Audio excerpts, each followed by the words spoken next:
بسم اللہ الرحمن الرحیم۔ آر ایف آئی ٹاک کے ساتھ میں ہوں نصرت مرزا۔ یہ پروگرام جو آر ایف آئی ٹاک ہے یہ بہت اسپیشل پروگرام ہے، اور یہ خصوصی طور پر ہم سیکورٹی معاملات پر، جو نیشنل سیکورٹی ہے، جو اسٹریٹجک سیکورٹی ہے، اس پر گفتگو کرتے ہیں۔ اور اس کے اندر جو ہے ہم نے کوشش یہ کی ہے کہ اردو کے ساتھ ساتھ میں ہم نے جو ہے وہ پشتو میں بھی اور بلوچی میں بھی اور سندھی میں بھی، تینوں زبانوں میں ہم اس میں چاہتے یہ ہیں کہ زیادہ ریچ ہماری بڑھائیں عوام تک، اور تو اس میں ہم جو اسٹریٹجک معاملات ہیں اس پر ہم گفتگو کرتے ہیں۔ پہلا جو سلسلہ ہم نے شروع کیا ہوا ہے، لیفٹیننٹ جنرل خالد احمد قدوائی صاحب، جن کو نشان امتیاز اور ہلال امتیاز اور ہلال امتیاز سے ملٹری سے نوازا گیا ہے، وہ پاکستان کے ایک آئیکن ہیں اور وہ پاکستان کے ایک لیجنڈ ہیں، پاکستان کے اب ہیرو ہم کہہ سکتے ہیں کہ ہیں آفٹر قدیر خان۔ تو اس صورتحال کے اندر انہوں نے جس انداز سے جو اسٹریٹجک پلان ڈویژن کو منظم کیا، وہ ایک بہت ہی ان کے لیے اعزاز کی بات ہے اور ہمارے لیے بڑے فخر کی بات ہے۔ تو اب جس انداز سے انہوں نے کاوشیں کی ہیں وہ ابھی تک سرائی نہیں گئی ہیں، اور ان کو آتا ہے تحریر میں بھی نہیں لایا گیا ہے اور جو ہے پروگرام میں بھی نہیں لایا گیا ہے۔ تو ہم اس کو کوشش کر رہے ہیں کہ ان کے جو تقاریر ہیں اس سلسلے کو ہم جاری کریں۔ انہوں نے جو مختلف مواقع پر جو تقاریر کی ہیں ان میں سے چند تو ہم نے آپ کی خدمت میں پیش کر دی ہیں، لیکن ایک اور تقریر جو انہوں نے بہت اہم موضوع پہ کی ہے اور ایک اہم مقام پہ کی ہے، وہ Centre for Aerospace and Security Studies, اس میں وہ انہوں نے اپنا کلیدی خطاب کیا ہے۔ تو اس میں موضوع جو تھا وہ تھا کہ جامع قومی سلامتی میں نئی ابھرتی ہوئی ٹیکنالوجی کا کردار۔ یہ انہوں نے اپنی جو تقریر کی ہے اس پر ہم تھوڑا سا تبصرہ بھی بیچ میں کرتے جائیں گے۔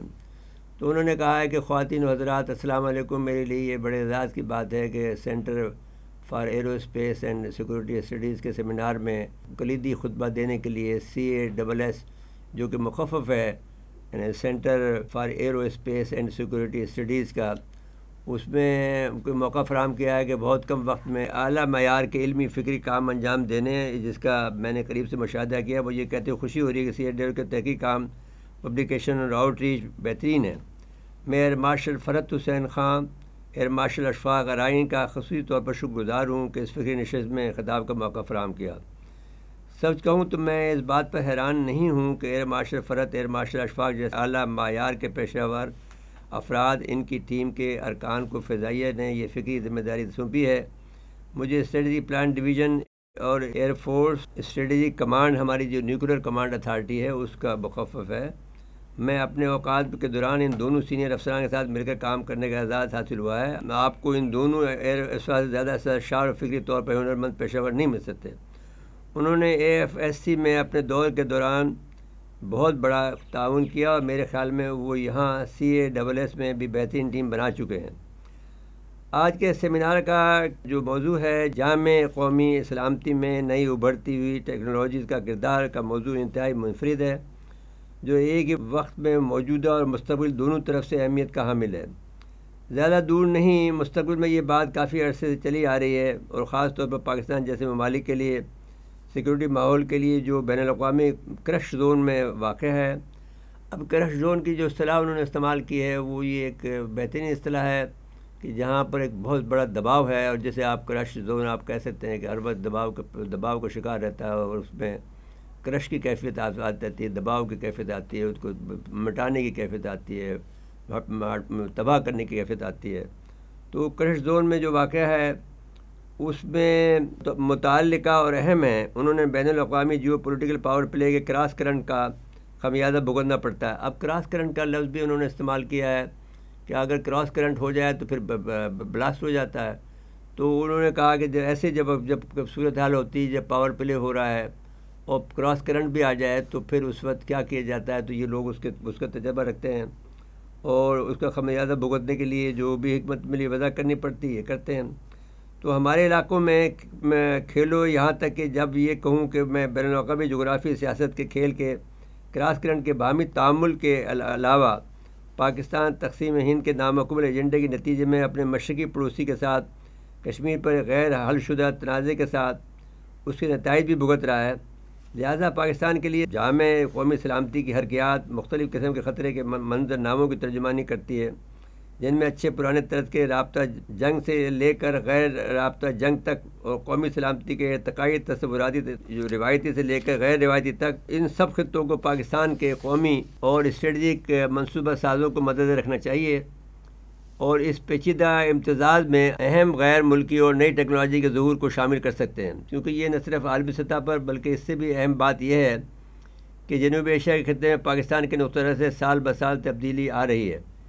آپ میں سے کچھ لوگوں کو یاد ہوگا کہ CASS نے پچھلے سال اکتوبر میں ابھرتی ہوئی ٹیکنالوجی کے جنوبی ایشیا میں اسٹریٹجک استحکام پر مضمرات کے موضوع پر ایک سیمینار کا انعقاد کیا تھا، اور مجھے اس وقت بھی کلیدی خطبہ دینے کا اعزاز دیا گیا تھا۔ اور آج کے سیمینار میں ایک چیز مشترک ہے، اور وہ یہ ہے کہ ان اثرات کا مطالعہ جو نئی ابھرتی ہوئی ٹیکنالوجیز کے ذریعے مختلف ڈومینز میں، جو مختلف علاقوں میں، مختلف جو شعبہ جات میں اور مختلف نقطہ نظر سے پیدا ہو رہے ہیں، میرے ذہن میں فرق اور فوکس یا پرعزم ہے، یا جس کے ذریعے عید ابھرتی ہوئی ٹیکنالوجی کے دو مختلف پہلوؤں کو دیکھا جا رہا ہے۔ جنوبی ایشیا میں اسٹریٹجک استحکام پر ٹیکنالوجیز اور آج یہ جامع قومی سلامتی کے ساتھ ابھرتی ہوئی ٹیکنالوجیز کا کردار یا مرکب ہے، لہذا آگے بڑھنے سے پہلے ایک خلاصے کے طور پر میں اپنے اکتوبر کے کلیدی نوٹ سے مختصر حوالہ دینا چاہوں گا، تاکہ دونوں سیمیناروں کے مقصد کے درمیان میں ایک خاص تعلق کو واضح کیا جا سکے۔ اس وقت میں نے کہا تھا کہ میں حوالہ دیتا ہوں کہ میں ابھرتی ہوئی ٹیکنالوجیز کے اصطلاح کے بارے میں کسی حد تک فلسفیانہ اور تاریخی نقطہ نظر کو لے کر شروعات کرنا چاہوں گا۔ حالیہ برسوں میں ایمرجنگ ٹیکنالوجیز کی اصطلاح آج کے فوجی پیشہ ورانہ افراد کے تخیل اور توجہ کو حاصل کرنے میں کامیاب رہی ہے۔ ہماری دور کی ایک نئی اور غیر ملکی اصطلاح، شاید اس لیے کہ غیر ملکی ٹیکنالوجیز جیسے روبوٹک، مصنوعی ذہانت، ہدایت یافتہ گائیڈڈ توانائی کے ہتھیار،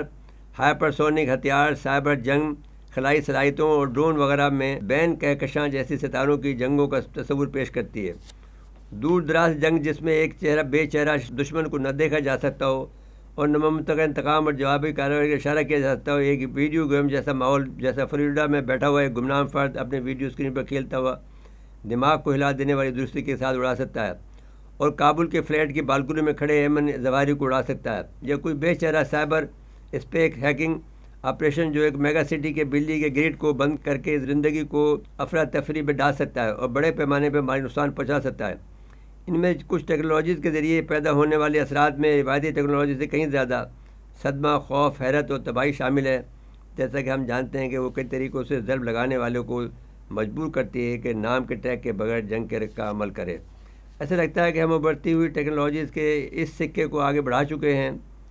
بہت جوش و خروش، خوف اور نیاپن کے ساتھ، گویا ہمارے موجودہ دور سے پہلے ٹیکنالوجی کی ترقی ابھرنا رک گیا تھا۔ ابھی یہ دیر سے ہے کہ ٹیکنالوجی نے ایک پیش رفت کی ہے۔ ہائبریشن جمود، یعنی ہائبریشن کا مطلب یہ کہ جمود آپ کا ایک کولڈ ہو جائے، جیسے رک جائے معاملہ اور پھر ابھرنا شروع کرے، دوبارہ شروع کرے۔ تو فلسفیانہ طور پر اگر ہم ٹیکنالوجیز کو تاریخی تناظر میں دیکھیں تو میں عرض کرنا چاہوں گا کہ ماضی کے زمانے سے اس معاملے کے لیے ماضی کی صدیوں تک کسی بھی دور میں ٹیکنالوجیز اور تکنیکی ترقیات ہمیشہ متحرک، ترقی پسند اور گہرے اسٹریٹجک اثرات پیدا کرتی تھیں۔ ان مخصوص دور اور وقت، جگہ اور علاقے میں اسٹریٹجک استحکام، عدم استحکام کے نمونے پر یقیناً ہرگز ہر گزرتی ہوئی دہائی یا چند دہائیوں یا ایک صدی کے ساتھ ٹیکنالوجی کی پیچیدگی میں انتہائی مولک ہیں۔ یقیناً ہر دور میں ماضی کی طرح مقابلے میں زیادہ سے زیادہ چیلنجنگ ہوتی گئی، لیکن اس کے لیے سائنس اور ٹیکنالوجی اپنی فطرت سے ترقی پسند اختراعی ہے۔ نئی ٹیکنالوجی نے واقعی ابھرنا بند نہیں کیا ہے۔ ٹیکنالوجیز عمدگی، اختراع، صلاحیتوں اور اصرار کے ہمیشہ پھیلتے ہوئے سرحدوں کی ایک نہ رکنے والی دوڑ میں ہیں۔ یہ بتانا ناممکن ہے کہ یہ کب رکیں گی۔ یہ ابھرتی ہوئی ٹیکنالوجیز کی اکثریت پسندی اور جنوبی ایشیا میں اسٹریٹجک استحکام پر ان کے اثرات کے تناظر میں تھا۔ آج اس سیمینار میں کینوس کو بہت وسیع کیا گیا ہے، بجا طور پر نئی ابھرتی ہوئی ٹیکنالوجیز کے کردار پر بحث کرنے کے لیے اصطلاح پر جسے جامع قومی سلامتی کہا جا رہا ہے۔ یہ نہ صرف اس بات پر بحث کرنا ضروری ہے کہ ہمارے خیال میں جامع قومی سلامتی کیا ہے یا اسے آج اور کل کے سلامتی کے ماحول میں ہونا چاہیے، بلکہ یہ اہم ہے کہ ابھرتی ہوئی ٹیکنالوجیز جامع قومی سلامتی کے اس وسیع تصور میں کیا کردار ادا کر سکتی ہیں۔ سیکیورٹی نیز یہ پیش کرنا ممکن نہیں ہے کہ کسی خاص نئی ٹیکنالوجیز یا اختراع کی ایجاد کا مستقبل اور شیلف لائف کیا ہو سکتی ہے، جیسے کہ آج ہم جانتے ہیں کہ اسٹریٹجی کے اثرات کب تک رہیں گے۔ اب یہ معلوم نہیں ہے کہ کیونکہ ٹیکنالوجی جو ہے روز بروز بدل رہی ہے، آپ اس کا اندازہ اس بات سے لگا سکتے ہیں۔ میں کہہ رہا ہوں ان کی تقریر کو یہاں روک کر کہ دیکھیے اب موبائل فون کا جب آپ نے دیکھا کہ نوکیا کا فون آیا تھا، اس کے بعد میں اب جو کچھ بھی آ گیا ہے، پورا کمپیوٹر آپ کے ہاتھ میں، ہر چیز آپ کے پاس میں، واٹس ایپ آ گیا ہے اور نئی نئی چیزیں آ گئی ہیں جو کہ آپ کو دنیا سے باخبر رکھتی ہیں، ہر وقت آپ کو بزی رکھتی ہیں۔ تو اب ایسی صورتحال میں یہ نہیں کہا جا سکتا کہ کل کیا ہوگا، اب گھڑی کے اندر آ گئی ہے وہ ٹیکنالوجی۔ اسی طرح سے یہ جو جنگی ٹیکنالوجیز ہیں وہ بھی اس طرح سے تیزی سے تبدیل ہو رہی ہیں۔ اب میں پھر واپس آتا ہوں ان کے گفتگو کی طرف۔ یہ پیش کرنا ممکن نہیں ہے کہ خاص نئی ٹیکنالوجی کی یا اختراع کی ایجاد کا مستقبل اور شیلف لائف کیا ہو سکتی ہے، جیسا کہ ہم آج جانتے ہیں کہ اسٹریٹجک اثرات کب تک رہیں گے۔ کچھ ٹیکنالوجیز سائنس اور انجینئرنگ کے غالب معجزے کے طور پر غالب رہتی ہیں۔ اس عمل میں حکمت عملی اور تصویراتی اسٹریٹجک عدم توازن پیدا کرتی ہے۔ اس سے پہلے کہ وقت کے ساتھ کوئی تریاق یا دریافت یا ایجاد کیا جائے، اس کے اثرات یا تو بے اثر ہو جائیں یا کسی طرح کا مؤثر اسٹریٹجی تعاون بحال ہو جائے۔ یہ پیشن کرنا غلط نہیں ہوگا کہ ٹیکنالوجی کے پختہ ہونے، صارفین کے ذریعے یہ بامانی انداز میں جذب ہونے، جامع انداز میں مختلف کردار ادا کرنے کے وقت حد کو شاید چند دہائیوں کے حساب سے ماپا جا سکے۔ ایک قوم کی قومی سلامتی کو درپیش چیلنج کو سمجھنے کے لیے ان سب زاویوں کو دیکھنا ہوگا۔ آج کے سیمینار کے تصوراتی نوٹ میں CASS نے وضاحت کی ہے کہ جامع قومی سلامتی معاشرے کے اہم فعال کو لاحق خطرات حالت کے طور پر بالکل درست ہے۔ یہ قومی سلامتی کے روایتی اور غیر روایتی عناصر کے درمیان موروثی ریاست کو تسلیم کرتا ہے اور مستقبل کے لیے ایک مربوط اور متحد اور ذمہ دار سیکورٹی پالیسی کی تشکیل کے لیے پوری قوم کے نقطہ نظر کی تجویز پیش کرتا ہے۔ نہیں، تجویز دے رہا ہے کہ پوری قوم جو ہے اس پہ متحد ہو اور ایک مربوط اور متحد اور ذمہ دار سیکورٹی پالیسی بنائے۔ تو یہ ان کا بات کا خلاصہ ہے۔ عام طور پر CASS کی تعریف کے اتفاق کرنے کے علاوہ میں کم از کم یہ واضح کروں گا کہ کسی قوم کی جامع قومی سلامتی کی تصور کی وضاحت کرتے ہوئے 3 بنیادی عوامل ہیں۔ پہلا یہ ہے کہ سیاسی امن کے ساتھ استحکام، ایک مستحکم اور مضبوط معیشت اور معاشرے کے اندر مختلف طبقات اور برادریوں کے درمیان سماجی ہم آہنگی کا قیام ہے۔ یہ کسی قوم کو جامع طور پر محسوس کرنے کے لیے ناگزیر پیشگی شرائط سمجھنا ہوں گے۔ اس بات کو یقینی بنائے بغیر کہ یہ 3 شرطیں جنہیں میں زور دینے کے لیے دہراؤں گا کہ سیاسی استحکام کے ساتھ اندر امن اور بغیر امن، مضبوط معیشت اور سماجی ہم آہنگی ایک قوم کی زندگی میں گہرائی سے سرایت کر گئی ہے جو محض کچھ لوگوں کے قبضے میں ہے۔ جدید ترین ابھرتی ہوئی ٹیکنالوجی کے جامع قومی سلامتی کی فراہمی میں کوئی قابل قدر کردار ادا کرنے میں بہت زیادہ آگے جانے کا امکان نہیں ہے۔ انہوں نے خطرہ کا اظہار کیا ہے کہ جو اس وقت کی جو منصوبہ ساز ہیں وہ یہ ان کی موجودگی میں یہ ممکن نہیں ہے کہ ہم کوئی بہت زیادہ ترقی کر سکیں۔ ناظرین کرام، یہاں لیتے ہیں بریک اور بریک کے بعد حاضر خدمت ہوتے ہیں۔